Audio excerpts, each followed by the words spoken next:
सुअरी की चाची बनी है बिलरिया, सुअरी की चाची बनी है बिलरिया। हाँ?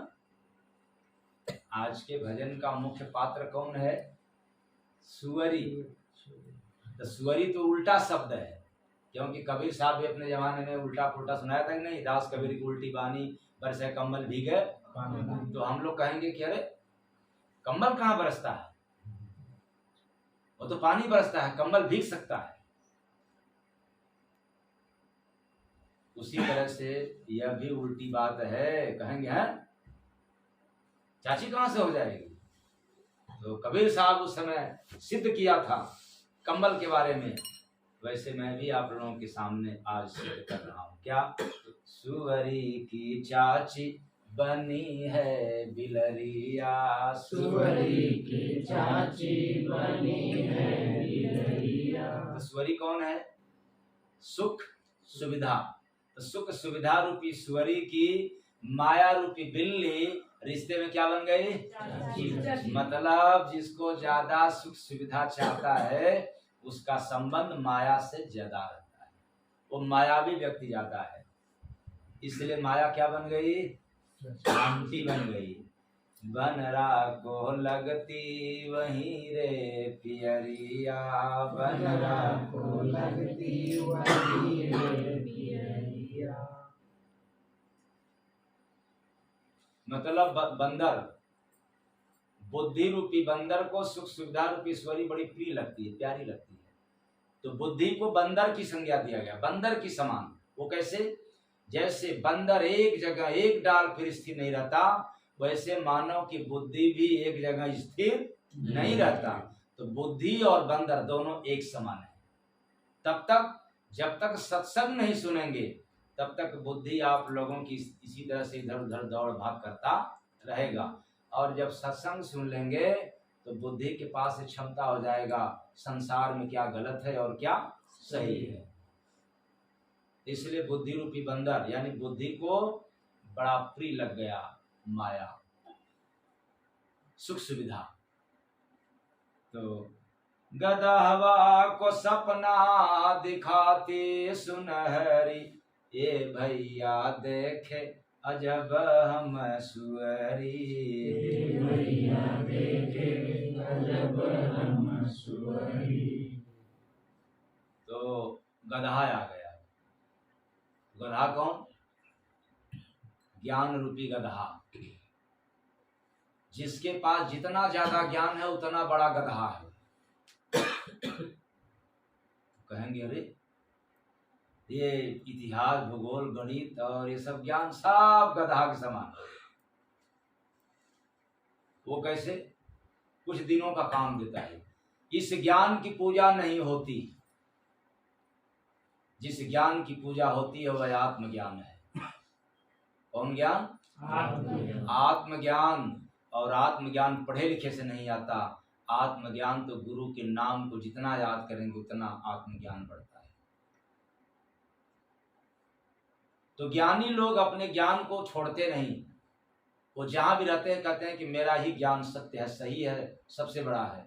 वैसे जैसे गधा के पीठ पर अगर कोई गट्ठर लाद दिया जाए तो घाट पे जाकर के भी खड़ा रहेगा लेकिन गट्ठर को उतारेगा नहीं। ऐसे ही जितने ज्ञानी के समान हैं वो अपने ज्ञान रूपी गट्ठर को सिर से उतारते नहीं, कहते हैं कि ना यही ज्ञान अच्छा है। बाबा लोगों को क्या पता है, हमको सब कुछ मालूम है। तो जंगल में भलुआ को पाली कुकुरिया, जंगल में भलुआ को पाली कुकुरिया।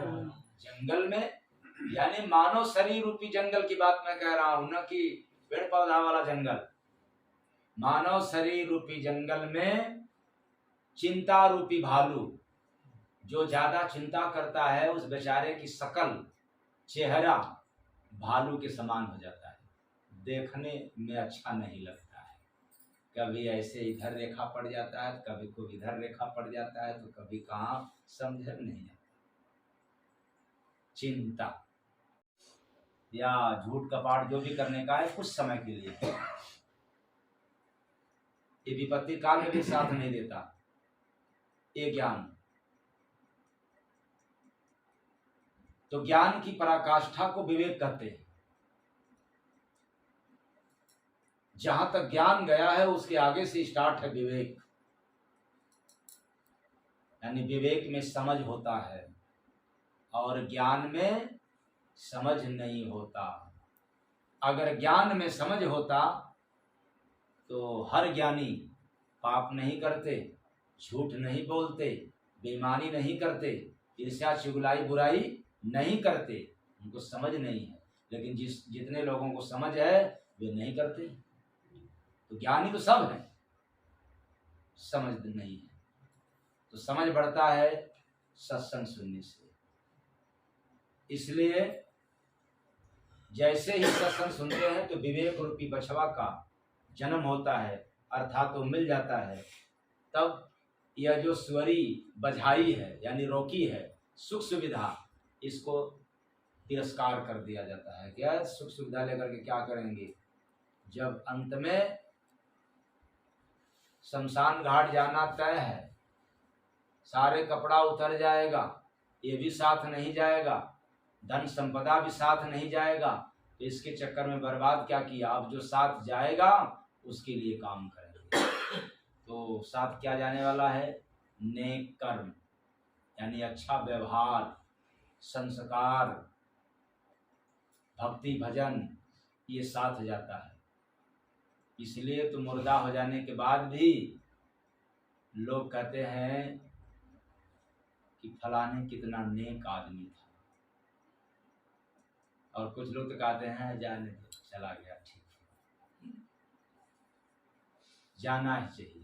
ऐसे लोग नहीं, अरे अभी तो इसको नहीं जाना चाहिए था। ये दो ही बात तो होता है, जस और अपजस।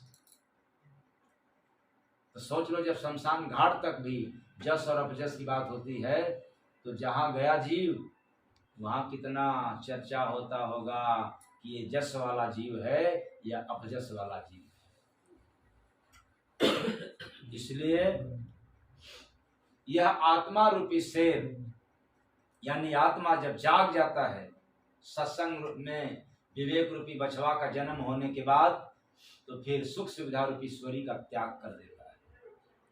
तो फंसौले बाउल्लू को पहिना के मुनरी, ये भैया देखे अजब हम सुअरी, ये भैया देखे अजब हम सुअरी। तो यह सुख सुविधा रूपी जो स्वरी है, अज्ञान रूपी उल्लू के मदद से ही आत्मा रूपी शेर को फंसाया था, अज्ञानता में ही फंसाया था। सत्संग सुनने से आत्मज्ञान विवेक बढ़ जाता है, तो सारे लोगों का फंसाना, ठुकराना, ठोकर लग गया। अब आत्मा अकेले भक्ति भजन सेवा सत्संग की मदद से और सद्गुरु के दया से, कृपा से ये अपने वतन को चला जाता है, अर्थात जहाँ से आया है वहाँ चला जाता है। यदि ऐसा नहीं होता है जीवन में, तो फिर एक बार आ गया काल माया के देश में, फिर बार बार दुख और सुख में भ्रमण करता रहेगा, लेकिन प्रभु के दरबार कभी जा नहीं सकता। तो सेवा सत्संग भजन करो, तुम जुड़ जाओ गुरु नाम से, जय गुरु बंदे जी समझाते, निकल चलो कलिग्राम से, जय गुरु बंदे जी समझाते, निकल चलो कलिग्राम से, जय गुरु बंदे जी समझाते। बस आज इतना ही। गाड़ी आप लोगों को न समझने से चोट पहुंचा हो तो अपना समझ करके क्षमा कर दीजिएगा, और आशा रखता हूं कि आप लोग क्षमा कर देंगे।